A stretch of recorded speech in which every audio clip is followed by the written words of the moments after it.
어제부터 사도행전 큐티가 시작되었습니다. 사도행전은 성령행전, 선교행전이라고도 말할 수 있죠. 그만큼 강력한 성령의 역사와 거침없는 선교의 사역이 이루어지고 있기 때문입니다. 바라기는 앞으로 계속되는 사도행전 큐티를 통해서 우리 가운데도 강한 성령의 바람이 불고 선교를 향한 뜨거운 열정이 되살아나기를 기도합니다. 오늘 본문은 그 후로 시작되는데, 그 후란 예수님께서 부활하시고 승천하신 후를 말합니다. 제자들은 부활하신 예수님과 40일을 보내고 나서 하늘로 올리우신 예수님을 바라보고는 너무 놀랐겠죠? 그래서 넋을 놓고 쳐다보고 있었던 것 같습니다. 그런데 이때 천사들이 나타나서 왜 여기 서서 하늘만 쳐다보고 있느냐? 너희 곁을 떠나서 하늘로 올라오신 예수는 하늘에 올라가신 것을 본 그대로 다시 올 것이다 라고 말하면서 재림에 대한 약속을 주셨습니다. 이는 다시 오실 주님을 기다리며 우리에게 주어진 오늘의 삶 가운데 부활의 증인으로 살라는 의미가 내포되어 있다고 볼 수 있습니다. 자, 이제 12절, 제자들은 올리브산이라고 불리우는 곳에서 예루살렘으로 돌아오게 되는데요. 올리브산은 우리가 잘 아는 감람산을 말하죠. 예수님이 이곳에서 제자들과 함께 간절히 십자가 지시기 전에 기도하셨던, 그리고 제자들과 함께 또 자주 머무셨던 곳입니다. 그곳에서 예루살렘으로 돌아왔고, 그리고 나서 이들이 모인 곳은 다락방이었습니다. 우리가 알고 있는 마가의 다락방이죠. 자, 이곳에서 이들은 모이기 시작했는데요. 13절을 보면 이 다락방에 모인 사람들이 나오고 있습니다. 우선은 예수님의 11 제자이죠. 베드로, 요한, 야고보, 안드레, 빌립, 도마, 바돌로메, 마테, 알페오의 아들 야고보, 열심남원 시몬과 야고보의 아들 유다, 11명이었습니다. 가룟 유다가 빠졌기 때문에 11명의 제자들이 모였고요. 또 14절을 보시면 여자들과 예수님의 어머니 마리아와 예수님의 동생들이 함께 모였다고 되어 있습니다. 이들은 모두 평소에 예수님을 사랑하고 따랐던 자들이죠. 그런데 이 중에서 예수님의 동생들이 들어있음을 주목해 보아야겠습니다. 예수님의 동생들은 처음 예수님이 공생애를 시작하실 때는 예수님을 이해하지 못했죠. 그래서 예수님이 하시는 일에 동참하지 못했었습니다. 하기는 자기와 함께 자란 형님이 메시아라고 하니까 그것을 받아들이기가 쉽지는 않았을 것 같습니다. 그러나 결국 이들은 예수님께서 십자가에 돌아가시기 전에 그 십자가에서 일어난 모든 현상들과 그 모습을 목격하고는 예수님이 하나님의 아들이심을 인정하게 되죠. 역시 십자가는 하나님의 지혜이고 구원의 능력입니다. 십자가를 체험한 사람만이 구원의 은혜를 맛볼 수 있음을 믿습니다. 자, 이리하여서 다락방에 모이게 된 인원은 120명이었는데 이들은 한 마음으로 기도에 전념하였다고 14절에 나오고 있습니다. 이들이 이처럼 한 마음으로 기도에 전념한 이유는 부활하신 예수님께서 그들에게 당부한 말씀 때문이었죠. 사도행전 1장 4절에서 5절을 보면 예수님이 하늘로 승천하시기 전에 제자들에게 예루살렘을 떠나지 말고 너희는 내게 들은 대로 내 아버지가 약속하신 선물을 기다리라. 요한은 물로 세례를 주었지만 너희는 며칠 안에 성령으로 세례를 받을 것이다 라고 말씀하셨습니다. 그러므로 이들이 한 마음으로 기도에 전념했을 때, 한 마음이란 하나님이 약속하신 성령, 그 성령이 그들 가운데 부어지기를 간절히 바라는 마음이었다라는 것을 알 수 있습니다. 이들은 예수님이 승천하신 후 함께 모여서 정말 한 마음으로 성령이 그들에게 임하시기를 간절히 바라는 마음으로 전심으로 기도하였습니다. 어쩌면 아직까지는 성령의 세례라는 것이 무엇인지 잘 이해하지 못했지만 예수님께서 말씀하셨기 때문에 그 주님의 약속을 믿고 마음을 다해서 기도하였던 것이죠. 여러분, 기도란 하나님의 약속의 말씀을 붙들고 그 말씀이 이루어지기를 기도하는 것입니다. 나의 생각이나 나의 소원은 내려놓고 하나님을 신뢰함으로 하나님이 하신 말씀이 이루어지기를 기도하는 것이죠. 그런 의미에서 기도는 소원 성취가 아니라는 것을 볼 수 있습니다.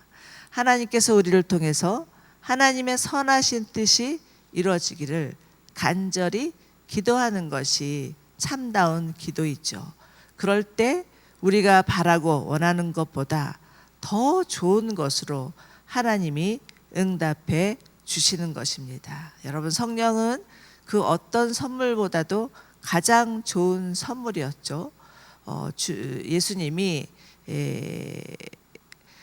너희에게 그 선물을 주겠다고 하신 그것은 바로 다름 아닌 성령님이었습니다. 여러분, 성령은 진리의 영이시자 보혜사이시죠.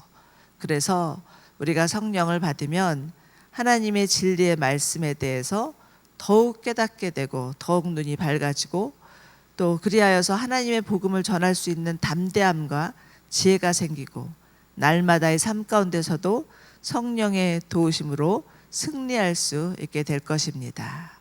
성령 받기 전에 예수님의 제자들은 어떻게든 예수님을 힘입어서 한 자리 차지하려고 하는 욕심 많았던 자들이었고 또 예수님이 잡히셨을 때는 너무 두려운 나머지 예수님을 배반하고 다 주랭랑을 쳐버리는 겁쟁이 제자들이었지만 성령을 받은 후에 제자들은 마치 딴 사람처럼 180도 달라지는 것을 볼 수가 있죠.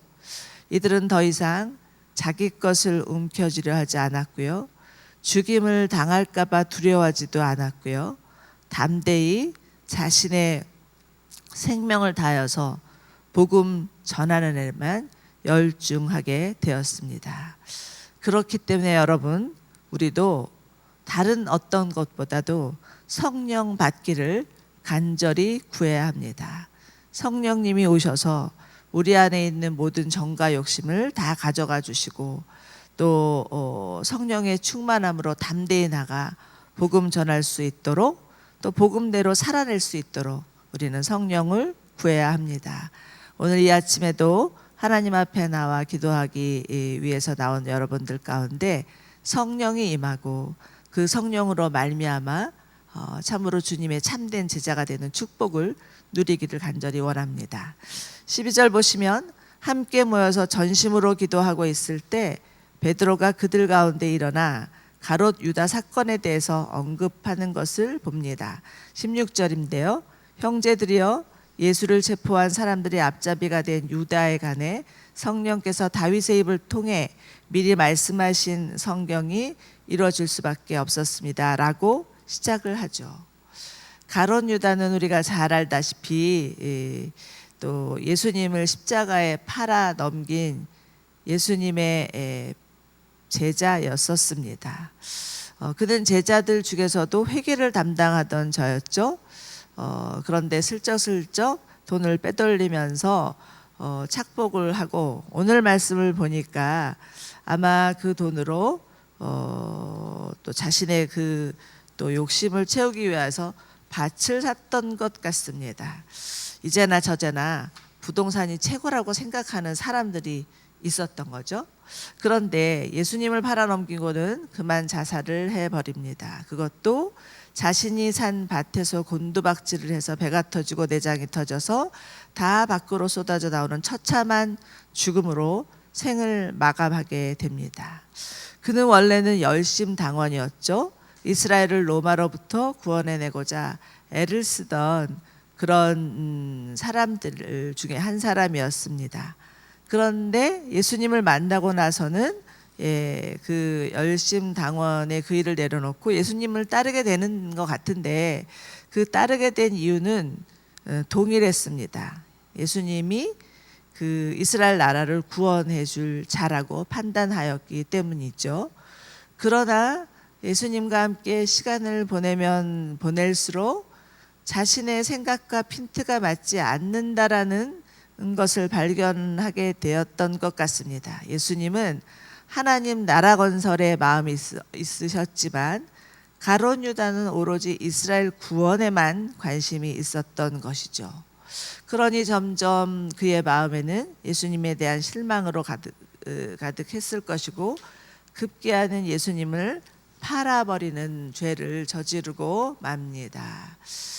참으로 가룟 유다는 나라의 구원을 위해서 몸바쳤다고 하면서 자신의 이득과 욕심을 고스란히 취하고 있는 이중성을 가진 모순된 자였다라는 것을 우리는 성경을 통해서 알 수가 있습니다. 너무나 안타까운 일이죠.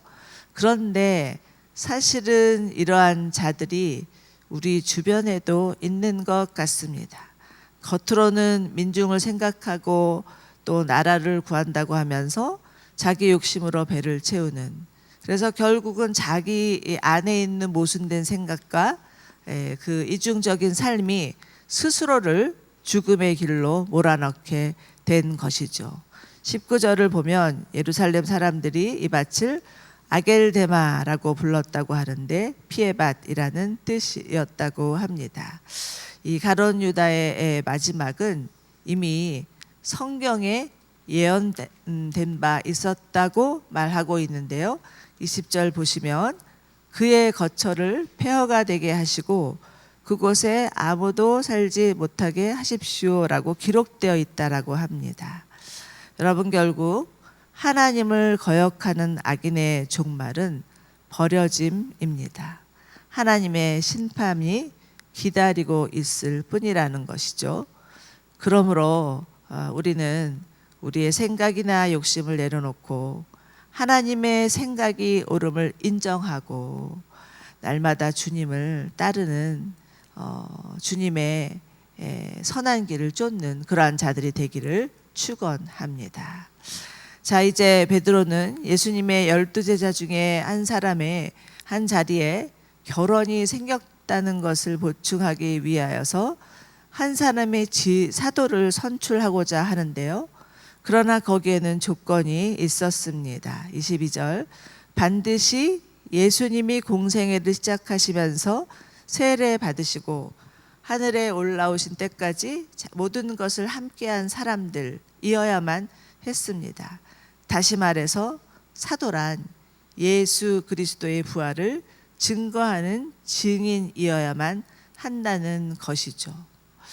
이것은 또 사도뿐만 아니라 우리가 하나님을 믿는 모든 자들이 동일하다고 생각합니다. 우리가 이 땅 가운데 살면서 전해야 될 것은 우리를 위해서 십자가 지시고 우리를 위해서 다시 사신 예수 그리스도 그 부활을 증거하는 증인 되기를 소망합니다.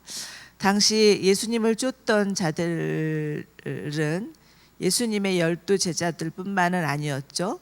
누가복음 10장을 보면 예수님께서 70인을 따로 세우시면서 전도하기 위해서 각 동네로 보내시는 장면이 나옵니다. 이것을 통해서 12명의 제자들과 플러스 또 70명의 제자들이 있었던 것을 알 수 있고, 또 이 마가의 다락방에는 또 다른 여러 명의 하나님을 따르는 사람들도 있습니다.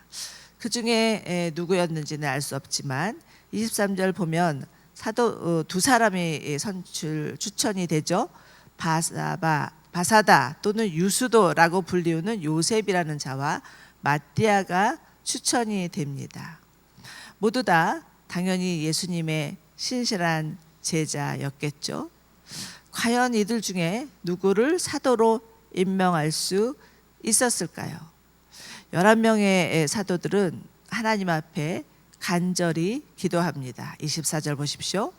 모든 사람의 마음을 아시는 주여, 이 두 사람 가운데 주께서 택하신 사람이 누구인지 보여주셔서 이 봉사와 사도의 직무를 대신 맡겨 주십시오라고 간절히 기도합니다. 예수님도 12 제자를 택하시기 전에 먼저 하나님 앞에 나아가 간절히 기도하셨었죠.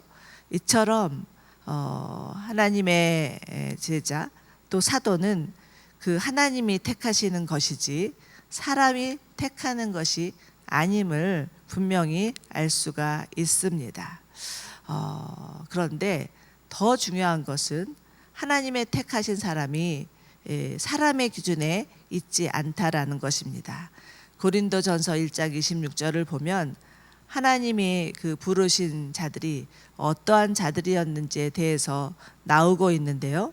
육신적으로는 지혜 있는 사람이 많지 않고 능력 있는 사람도 많지 않고 가문 좋은 사람도 많지 않습니다라고 말씀하고 있습니다. 여러분, 하나님의 부르심은 사람의 스펙에 있지 않습니다.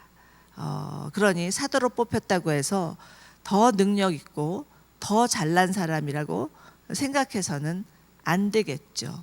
또는 반대로 또 이렇게 사도로 뽑히지 않았다고 해서 하나님이 거절을 하셨다거나 내가 부족하다거나 이렇게 생각할 문제도 아니라는 것이죠. 우리 가운데는 하나님이 주신 각자의 부르심과 은사가 있습니다. 믿음의 분량이 있죠. 하나님께서 우리를 부르신 그 부르심과 은사대로 하나님이 우리를 사용하신다는 것을 기억하면 좋겠습니다. 자, 26절 보시면 사도들이 기도한 후에 제비를 뽑아서 2사람 중에 1사람을 뽑는데요. 그 중에 마띠아가 뽑힙니다. 그런데 이 마띠아라는 이름의 뜻을 살펴보면 하나님의 선물이라는 뜻입니다. 마띠아는 가론 유다로 인해서 비워진 그 빈자리, 어찌 보면 참으로 그 아픈 자리죠. 쓴 자리라고도 말할 수 있습니다. 그런데 이 사도들의 빈자리를 막 메꿔주는 하나님의 선물이었습니다. 저는 이 말씀을 묵상하면서 하나님, 우리도 마띠아처럼 어디서든 빈자리를 메꿔주는 선물이 되기를 원합니다 라는 그 기도가 저절로 나왔습니다. 누군가가 필요로 할 때, 또 어딘가 또 부족할 때, 누군가가 또 외로울 때, 어딘가 결혼이 생겼을 때 기꺼이 찾아가 또 일손이 되어주고 또 필요가 되어지는 그런 선물과 같은 존재가 되기를 간절히 소망합니다. 그래서 하나님의 나라가 이루어지기를 원합니다.